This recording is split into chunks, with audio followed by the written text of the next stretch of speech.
ఓం మహాగణాధిపతయే నమః. ఓం గురుభ్యో నమః. ఓం శ్రీమాత్రే నమః. అరుణాం కరుణాతరంగితాక్షీం ధృతపాశాంకుశపుష్పబాణచాపాం అనిమాదిభిరావృతాం మయూకైః అహమిత్యేవ విభావయే భవానీ. శ్రీమాత్రే నమః. ప్రేక్షకులకి ఆ లలితాంబిక అమ్మవారి యొక్క అనుగ్రహం పరిపూర్ణంగా కలగాలని స్ఫూర్తిగా కోరుకుంటూ మనం ఈరోజు వివాహము తర్వాత వాళ్ళ యొక్క లైఫ్ స్టైల్ చాలా మార్పులు వస్తాయండి. వివాహ జీవిత భాగస్వామి గనక మంచి వ్యక్తి వస్తే వాళ్ళ యొక్క జీవితం 90% మారిపోతుంది పాజిటివ్గా. అదే సరైన వ్యక్తి రాకపోతే 99%, 90 నుంచి 99% కూడా కావచ్చు, ఒక్కోసారి నెగిటివ్లోకి వెళ్ళిపోతుంది. మరి వివాహం తర్వాత కొన్ని సంఘటనలు వాళ్ళలో ఇవాళ రేపు మనం చూస్తున్నాం. భార్యని భర్త చంపేయడం, భర్తను భార్య చంపేయడం, చాలా సంఘటనలు ఈ మధ్య మరి ఈ నెల అయితే ఎక్కువగా చూసాం. మరి మీకు కలిసి రావాలి, మ్యారేజ్ తర్వాత ఎటువంటి ఇబ్బందులు కలగకుండా ఉండాలంటే ఏం చేయాలి, అసలు ఎటువంటి కాంబినేషన్ ఉంటాయి, ఎటువంటి లగ్నం వారికి వివాహ సంబంధంగా బాగుంటుంది, బాగోకపోతే ఏ పరిహారాలు చేసుకోవాలి అనేటువంటి విషయాలు ఇప్పుడు మనం తెలుసుకుందాం. అయితే ఈ విషయాలు చెప్తుంది నేనైనప్పటికీ కూడా చెప్పిస్తుంది సాక్షాత్ లలిత అమ్మవారిగా భావిస్తూ ఒక్కొక్కరి గురించి తెలుసుకుందాం. మకర లగ్నము, మకర రాశి. మకరం వారి కనుక చూసుకున్నట్లయితే వాళ్ళ యొక్క రిలేషన్ అనేటువంటిది ఎలా ఉంటుంది? సర్వసాధారణంగా ఆ ప్లానెట్స్ మారిన దాన్ని బట్టి మారుతుంది అనుకోండి. లగ్నాధిపతి శని, సప్తమ స్థానాధిపతి చంద్రుడు అవుతాడు. ఎప్పుడైతే ఈ శని చంద్రులు అవుతారో వీళ్ళు ఇచ్చేటువంటి రిజల్ట్ ఏమిటి, ఎలాంటి రిలేషన్ ఉంటుందంటే ఒకరికొకరు శని చంద్రులు బాగున్నారు. ఇంకా ఎలా ఉంటుందంటే వాళ్ళకి భార్య ఏదైనా చేస్తుంటే ఇతను సహాయపడుతూ ఉంటాడు, భర్తకి ప్రతిదీ కూడా సమకూరుస్తూ ఉంటుంది భార్య. ఏది శని చంద్రులు నాకు బాగుంటాయి, ఖచ్చితంగా ఉంటుందండి, ఇందులో ఎటువంటి సందేహం లేదు. అలా కాకుండా ఒకవేళ చంద్రుడు పాడయ్యాడు మకర లగ్నం వారికి, చిన్న విషయాలకే మనస్పర్ధలు వచ్చేస్తుంటాయి, చిన్న విషయాలకి జీవిత భాగస్వామి నొచ్చుకుంటూ ఉంటారు. అరే ఇప్పుడు ఏమైందని, ఎందుకు ఇలా నొచ్చుకుంటున్నావు అనిపిస్తూ ఉంటుంది వీళ్ళకి. కానీ అవతల వాళ్ళు తొందరగా ఎమోషన్ అయిపోతూ ఉంటారు, ఎందుకంటే సప్తమ స్థానాధిపతి ఇక్కడ చంద్రుడు అయ్యాడు. చంద్రుడు వివాహం అయ్యే వరకు వివాహ జీవితాన్ని, అంటే వివాహ జీవిత భాగస్వామి యొక్క లక్షణాలను చెప్తుంది. 12వ అధిపతి అయినటువంటి గురువు ఆఫ్టర్ మ్యారేజ్ తర్వాత మీ యొక్క జీవితం ఎలా మారబోతుందో చెప్తుంది, గుర్తుపెట్టుకోండి. అంటే ఒక మంచి ధనవంతులు అవుతారా, లేకపోతే ఉట్నే సేవల్లో తిరుగుతూ ఉంటారు. కొంతమంది చూడండి సేవా కార్యక్రమాల్లో తిరుగుతూ ఉంటారు. ఏంటంటే నాకు ఇదే ఇంట్రెస్ట్ అండి, నేను ఏ జాబ్ చేయనంట. బికాస్ ఆఫ్ 12th లార్డ్షిప్ కి 3rd లార్డ్షిప్ రావడం వల్ల. లేదా ఇల్లు మారుతారా, ఇట్లాంటివి చాలా ఉంటాయి ఒక జాతకంలో. ఆఫ్టర్ మ్యారేజ్ తర్వాత ఎలా ఉంటుంది, బిఫోర్ మ్యారేజ్ అవ్వకపోతే ఏం చేయాలి. ఇక్కడ ఏంటంటే చంద్రుడు ఎక్కువగా పాడయ్యాడు, ఏ ప్లానెట్ ద్వారా పాడయ్యాడో చూడండి, ఒకటి పాయింట్ నెంబర్ 1. రెండవది సప్తమ స్థానము ఎప్పుడు చంద్రుడే తీసుకోడు, చంద్రుడితో పాటు ఆయన పోర్ట్ఫోలియో ఇంకోలికి ఇచ్చేస్తాడు. బట్ బేసిక్ లెవెల్లో మాత్రం చంద్రుడు మీకు రూల్ చేస్తాడు. అలా మీకు సప్తమ స్థానాధిపతి ఎప్పుడైతే ఇంకో గ్రహానికి రూల్ చేస్తున్నాడు, ఇంకో గ్రహానికి పోర్ట్ఫోలియో అందించాడో ఆ ప్లానెట్ని పర్టికులర్గా పట్టుకోవాలి మీరు. పట్టుకొని దానికి సంబంధించిన రెమెడీ కనుక చేశారా, వివాహం అవ్వట్లేదని బాధపడే వరకు వివాహం అవుతుంది ఒకటి. రెండవది అది చేయడం వల్ల ఇంకొక గొప్ప యోగం ఏంటంటే మీ జీవిత భాగస్వామికి గవర్నమెంట్ రిలేటెడ్ ధనయోగం కూడా యాక్టివ్ అవుతుంది, గుర్తుపెట్టుకోండి. అలాగే మరొక విషయం ఏంటంటే అయితే వాళ్ళు ఎలిజిబుల్ అయ్యి ఉండాలి. ఎలిజిబుల్ ఏమీ అవ్వకుండా ఏమండి 7వ తరగతి చదివారండి కలెక్టర్ పోస్ట్ రావాలంటే రాదు. నేను చెప్తున్నాను ఎలిజిబుల్ అయ్యి ఉండి రాని వారికి చెప్తున్నాను నేను ఈ విషయం. అలాగే 12వ స్థానాధిపతి బాగున్నాడు, అప్పుడు మీలో ఒక మంచి గురువు యాక్టివ్ అవుతాడు. అంటే మీరు ఒక మంచి గైడింగ్ చేసే వాళ్ళలాగా మారడం, ఇటువంటివన్నీ కూడా ఇస్తాడు.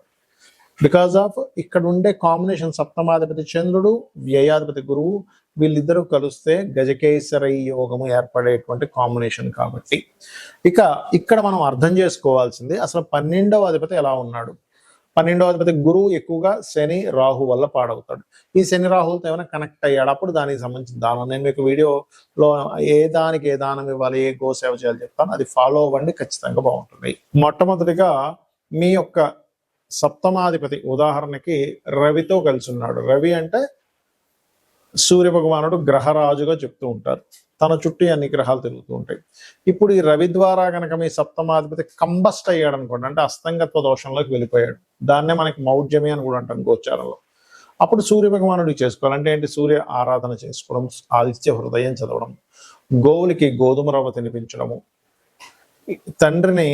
తండ్రితో గొడవ పెట్టుకోకుండా తండ్రిని చక్కగా గౌరవించడం, తండ్రి కాళ్ళకి నమస్కరించుకోవడం చేస్తూ ఉంటే ఆత్మకారకుడు సూర్య భగవానుడు, తండ్రి కారకుడు, మెడికల్ వీటికి కారకుడు, ఎవరికైనా మెడికల్ సంబంధించిన ఏదైనా సేవలు చేస్తూ ఉండాలి. అప్పుడు సూర్య అనుగ్రహం కలుగుతుంది. అలా కాకుండా అంటే ఇప్పుడు ఒకవేళ సూర్యుడితో కనుక సప్తమాధిపతి ఉంటే కొంచెం డామినేటివ్గా ఉంటారు, శుక్రుడు ఉన్న సూర్యుడితో అలా ఉంటూ ఉంటారు. లైక్ ఎక్కువగా శుక్రుడితో కనుక సూర్యుడు ఉంటే ఇక్కడ స్పర్మ్ కౌంట్ కూడా తక్కువగా ఉంటుంది అని చెప్తూ ఉంటారు పురుషులకి. స్త్రీలకైతే వాళ్ళకి వేడి స్వభావం ఎక్కువగా ఉంటుంది. అలా కాకుండా చంద్రుడు సంబంధాలు వచ్చాయి సప్తమ సంబంధానికి. చంద్రుడు అంటే ఏంటి? చంచలత్వము. అది స్త్రీకి కావచ్చు, పురుషుడు కావచ్చు. మీకు వచ్చే జీవిత భాగస్వామి కాస్త ఎక్కువగా ఎమోషన్గా ఉండడం, కొంచెం స్థిరత్వం లేకపోవడం, ఇలాంటివి జరుగుతుంటాయి. అలాంటప్పుడు బియ్యము దానంగా ఇవ్వడం, ఇందాక రవి అయితే గోధుమలు, బియ్యం దానంగా ఇవ్వడం, గోవులకి ముల్లంగి తినిపించడము, అదేవిధంగా కాస్త నీటి ప్రదేశాలు వెళ్ళినప్పుడు కొంత జాగ్రత్తగా ఉండడము, ఎక్కువ ఎమోషన్స్ అయిపోయేటప్పుడు వారిని మెడిటేషన్ చేయమని చెప్తూ ఉండాలి. ఏమొద్దంటే ఓవర్ ఎమోషన్స్ అయిపోవడం, తద్వారా కూడా ఇద్దరి మధ్యన గొడవలు వస్తూ ఉంటాయి. అయితే ఇక్కడ సప్తమ స్థానం అనేటువంటిది ఎప్పుడు కూడా జీవిత భాగస్వామి యొక్క రూపురేఖల్ని, వాళ్ళు ఎలా ఉంటారు అనేటువంటి చెప్తుంది. కానీ 12వ స్థానం అనేటువంటి ఉంటుంది. అదేమిటంటే మీ మ్యారిటల్ లైఫ్ ఆఫ్టర్ మ్యారేజ్ తర్వాత ఎలా ఉంటుందో అని చెప్తుంది. దానికి కూడా ఇప్పుడు ఇందాక మనం చెప్పుకున్నటువంటి రవి సంబంధం వస్తే ఈగో క్లాషెస్ వల్ల, చంద్ర సంబంధం వస్తే ఓవర్ ఎమోషన్స్ వల్ల, అంటే నా ఎమోషన్స్ నీకు అర్థం అవ్వట్లేదు, లేకపోతే నీ ఎమోషన్స్ నువ్వు సరిగా వ్యక్తపరచట్లేదు అనేటువంటి ఎక్కువగా వస్తుంటాయి చంద్రుడు. కాబట్టి బియ్యం దానంగా కూడా మెడిటేషన్ చేయడం చేస్తుండాలి. ఇక కుజుడు సంబంధం వచ్చింది అనుకోండి సప్తమాధిపతికి, లేదా 12కి సంబంధం వచ్చింది అనుకోండి, అనవసరమైనటువంటి చిన్న చిన్న గొడవలకే పోలీస్ స్టేషన్స్కి వెళ్తూ ఉంటారు, లేకపోతే మ్యాన్ హ్యాండ్లింగ్ అంటూ ఉంటాం. కొన్నిసార్లు భర్త భార్యను కొడితే కొన్ని సందర్భాల్లో భార్య కూడా భర్తను కొట్టేటువంటి ఉంటాయి. ఎందుకు అంటే కుజుడు గొడవలకి కారకుడు, పోలీస్ స్టేషన్స్కి కారకుడు. అలాంటప్పుడు ఏం చేయాలి? సుబ్రహ్మణ్యేశ్వర స్వామి ఆరాధన, లేనట్లయితే మీరు చక్కగా గోవులకి క్యారెట్స్ తినిపించడము, మరియు అదేవిధంగా కుజగ్రహం దగ్గర దీపారాధన చేయడము, కందులు దానంగా ఇవ్వడం చేస్తూ ఉండాలి. కొన్నిసార్లు బుధగ్రహ సంబంధం వస్తుంది. సర్వసాధారణంగా బుధగ్రహ సంబంధం వచ్చినప్పుడు జీవిత భాగస్వామి మంచి తెలివైన వాళ్ళు, బిజినెస్ రిలేటెడ్ ఉంటాయి. కానీ ఆ బుధుడు పాడై సంబంధం వచ్చింది, అంటే నీచ సంబంధం వచ్చింది, ఇంకో పాపగ్రహంతో కలిసి ఉన్న బుధుడు, అలాంటప్పుడు ఏమైపోద్ది అంటే ఇంకా వాదిస్తూ ఉంటారు జీవిత భాగస్వామి. మీరు ఏం చెప్తున్నా సరే దాని మీద ఒక వాదన, మీరు మంచి చెప్పిన వాదన వస్తుంది, ఏదైనా ఇష్యూ వచ్చినా వాదన, ఖచ్చితంగా వాదన వస్తూ ఉంటుంది బుధుడు పాడైతే కనుక. అలాంటప్పుడు ఇంట్లో ఎక్కువగా విష్ణు సహస్రనామాలు వింటూ ఉండాలి. బుధగ్రహానికి సంబంధించిన పెసలు దానంగా ఇవ్వడము, మరియు అదే విధంగా గమనించుకున్నట్లయితే దీంతో పాటు మీరు గోవులకి గోంగూర తినిపించడము, ఇటువంటివి చేస్తూ ఉన్నట్లయితే చాలా అంటే చాలా మటుకు క్లియర్ అవుతుంది. ఇలా ఉన్నప్పుడు ఏంటంటే ఆర్గ్యూ చేయకుండా పక్కకి వెళ్ళిపోవడం మంచిది. ఇంకా ఎక్కువ ఆర్గ్యూ అవుతూ ఉంటే, ముఖ్యంగా 12వ స్థానాధిపతి దగ్గర సంబంధం వస్తే ఇంకా ఎక్కువ ఇబ్బంది వస్తూ ఉంటుంది. అదేవిధంగా బంధువర్గం మూలంగా కొన్ని అపనిందలు పడడం, నువ్వు భర్తను సరిగ్గా చూసుకోవట్లేదంట, భార్యను సరిగ్గా చూసుకోవట్లేదంట అని, అది ఒక్కొక్కసారి మీరు ఎంత బాగా చూస్తున్న ఒక చిన్న ఇష్యూయే అది అందరికీ వెళ్ళిపోవడం, ఒక గాసిప్ లాగా ఇట్లాంటివి జరుగుతుంటాయి. మరి గురుగ్రహం చాలా మందికి ఏమనిపిస్తుంది అంటే గురువు మంచివాడే కదండి, కలిసి ఉంటే ఇంకేంటి.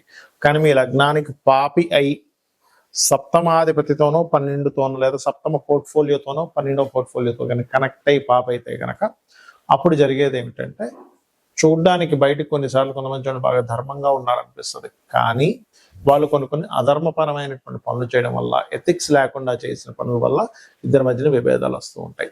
లేకపోతే ఇంట్లో భర్త కానీ భార్య కానీ పూజ చేస్తానంటే భార్య వద్దనడం, ఇటువంటివి ఎక్కువగా జరుగుతుంటాయి గురువు పాడైనప్పుడు.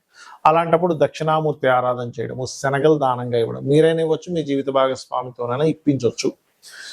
అలాగే గోవులకి గోసేవ చేసుకుంటూ అరటి కాయలు, సన్నగా తురిమి అరటికాయలు, మనం కూర వండుకునేది అరటి పళ్ళు కాదండి, అరటికాయలు తినిపించడం చేస్తే బాగుంటుంది. ఇక కొంతమందికి డైరెక్ట్గా శుక్రుడే పాడవుతారు. అంటే ఇది ఎంత డేంజరస్ అంటే, ఇది ఎక్కువగా మన ధనులగ్నానికి ఎక్కువ దీని ఎఫెక్ట్ ఉంటుందండి. ఎందుకంటే షష్టమ లాభాధిపతి పూర్వజన్మ కర్మకారకుడు.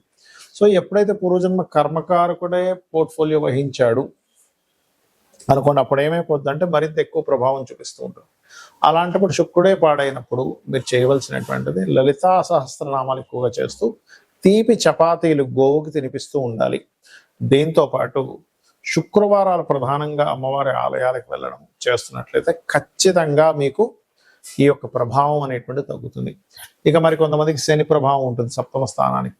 అలాంటప్పుడు ఏమవుతుందంటే లేట్ మ్యారేజెస్ అవ్వడం, ఎప్పుడు ఏదో ఒక నిందలు పడ్డం వివాహం తర్వాత.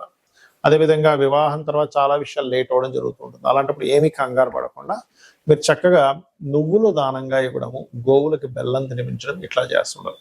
ఇక రాహుకేతువుల ప్రభావం వస్తే ముఖ్యంగా రాహు ఇల్యూజన్కి, ఇమాజినేషన్కి కారకుడు. వచ్చేటువంటి వారి ఎక్స్పెక్టేషన్స్ ఎక్కువ పెట్టుకుంటారు.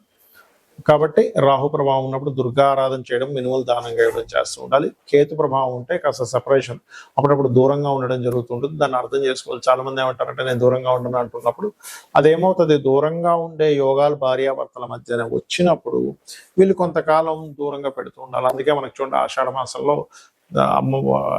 అమ్మాయిని ఫస్ట్ టైము వాళ్ళ పుట్టింటికి పంపిస్తూ ఉంటారు. అంటే ఏమిటంటే కొన్ని సార్లు కొన్ని విషయాలు ఆ గ్రహస్థితులు అలా ఉన్నప్పుడు అది వాంటెడ్లీ మనం చేస్తే దాని యొక్క దోషం పోతుంది. అయితే ఎవరికైనా వివాహం అవ్వట్లేదు, ఇలా శని సంబంధం అనో, రాహుక సంబంధం అనో, పాప సంబంధం సప్తమాధిపతికి వచ్చినప్పుడు లలితా సహస్రనామాల్లో ఉన్నటువంటి గొప్ప నామం అవుతుంది. అది చేసుకుంటే ఖచ్చితంగా మంచి సంబంధం, త్వరగా వివాహం అవుతుంది. ఓం కామేశబద్ధ మాంగళ్య సూత్ర శోభిత కందరాయ నమః. ఇక వివాహం అయిందండి కానీ మాకు ఇబ్బంది వస్తుంది, ఎప్పుడు ఏదో గొడవలు వస్తున్నాయి అనుకున్నప్పుడు మీ వ్యయాధిపతి అంటే మీ 12వ స్థానాధిపతి, 12వ పోర్ట్ఫోలియో కారకుడు ఏ గ్రహం ద్వారా పాడైందో తెలుసుకొని మనం ఇప్పుడు చెప్పినటువంటి దానాలు ఇవ్వడం. ఇందాక రాహు అనుకోండి మినుములు, కేతు అనుకోండి ఉలవలు దానంగా ఇస్తూ ఉండాలి. అయితే వీటికి దానాలు ఇచ్చుకుంటూ మీరు ప్రత్యేకంగా ఓం శివకామేశ్వరాంకస్త శివ స్వాధీన వల్లభాయే నమః అని చేసినట్లయితే ఖచ్చితంగా బాగుంటుంది.